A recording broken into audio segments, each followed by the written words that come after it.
একটি রোজা ভাঙার কারণে 60টি রোজা রাখা, 2 মাস রোজা রাখা, তাও আবার বিরতিহীনভাবে এভাবে আদায় করতে কেউ যদি অক্ষম হয় বা অপারগ হয় তাহলে কি করবে?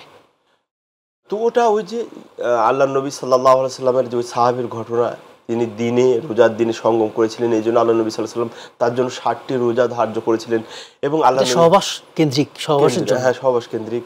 তো আল্লাহ নবীর কাছে এসে বলছেন, ইয়া রাসূলুল্লাহ, এই 1 মাসে আসলে তো এটা একটা মজার ঘটনা, কিন্তু এই 1 মাস ধৈর্য ধারণ করতে পারলো না, সঙ্গম করলেন, 2 মাস কি করে সে করবে, তাই না?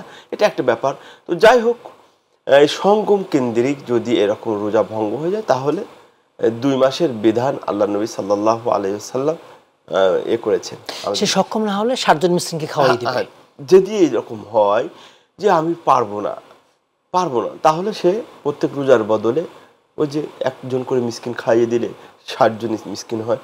কিন্তু আপনি পারবেন না, সেটাও কিন্তু একটা ব্যাপার। আপনার সক্ষমতা, আপনার সাধ্য আছে কিনা, সেটা আপনি এবং আপনার আল্লাহর ভিতরে বিচার বিবেচনা করতে হবে। আপনি এই রোজা রাখার ভয়ে যদি মনে করেন শুধু খাইয়ে দিবেন মিসকিন, তাহলে কিন্তু সেটা যেটা লক্ষ্য উদ্দেশ্য সেটা কিন্তু হাসিল হলো না, অর্জন হলো না। মুহতারাম, কেউ যদি ইচ্ছা করে একটা রোজা সিয়াম ভেঙে ফেলে, ছেড়ে দেয়, তাহলে তাকে কি কাফারা দিতে হবে? কাজা এবং কাফারা দিতে হবে? এটার ব্যাপারে দুটো আছে, হ্যাঁ, মত পার্থক্য আছে। কেউ বলছেন যে না, শুধু কাজা করলে হয়ে যাবে, কেউ বলছেন না, ইচ্ছা করলে ছাড়লে কাজাও করতে হবে আর কাফারা করতে হবে।